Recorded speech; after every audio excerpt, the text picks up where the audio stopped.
السلام علیکم مومنو، جیسا کہ ہم سبھی کو معلوم ہے، آج کے دور میں انسان کے پاس جو سمے ہے وہ ان کے مطابق کم پڑ رہا ہے۔ کیسے سورج طلوع ہوتا ہے اور کیسے سورج آفتاب پتہ ہی نہیں چلتا ہے۔ جب میں آفس میں بیٹھا تھا تو مجھے یہ احساس ہوا I have no time even for prayer، جو کہ ہمارے اوپر فرض کیا گیا ہے۔ اتنا ہی نہیں، اللہ اور اللہ کے نبی نے جو باتیں ہمیں بتائی اور سکھائی ہے ان کو جانو اور سمجھو، کیونکہ آخرت میں ہم کو بتایا جائے گا کہ آپ کے پاس تو ہم نے قرآن پاک اور حدیث دونوں ہی چھوڑا تھا۔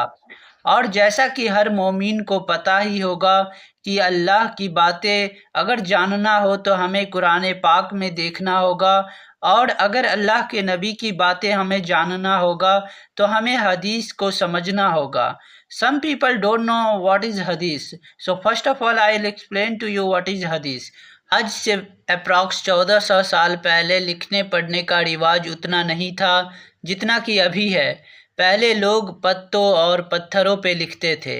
ہمارے پیارے نبی محمد مصطفیٰ صلی اللہ علیہ وسلم سے لوگ سیکھتے اور اس کو اپنی زندگی میں لاگو کرتے اور دوسروں کو سکھاتے۔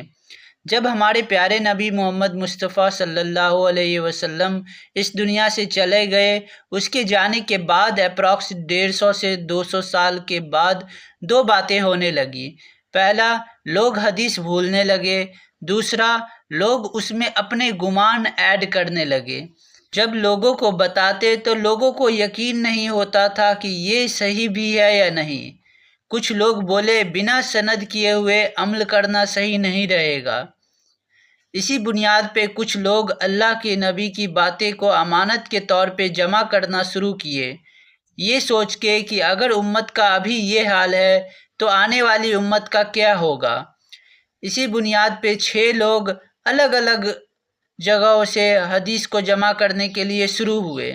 انہی 6 لوگوں کے نام پہ حدیث کا نام بھی رکھا گیا ہے، کیونکہ یہ 6 لوگ اپنی پوری زندگی لگا دیے تھے اللہ کی نبی کی باتیں کو امانت کے طور پہ جمع کرنے کے لیے۔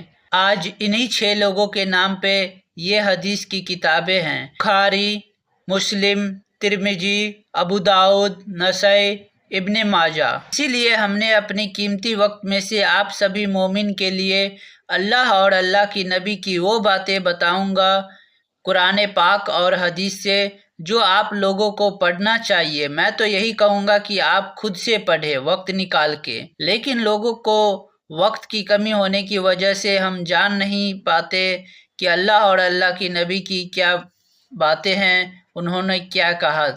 میں انشاءاللہ اپنی پوری کوشش کروں گا کہ آپ لوگوں تک صحیح باتیں پہنچا سکوں۔ اگر کچھ بھول چک ہو جائے تو اللہ کی رضا کے لیے ہمیں معاف کر دیجئے گا۔ انشاءاللہ ملتے ہیں نیکسٹ ویڈیو میں۔ اللہ حافظ۔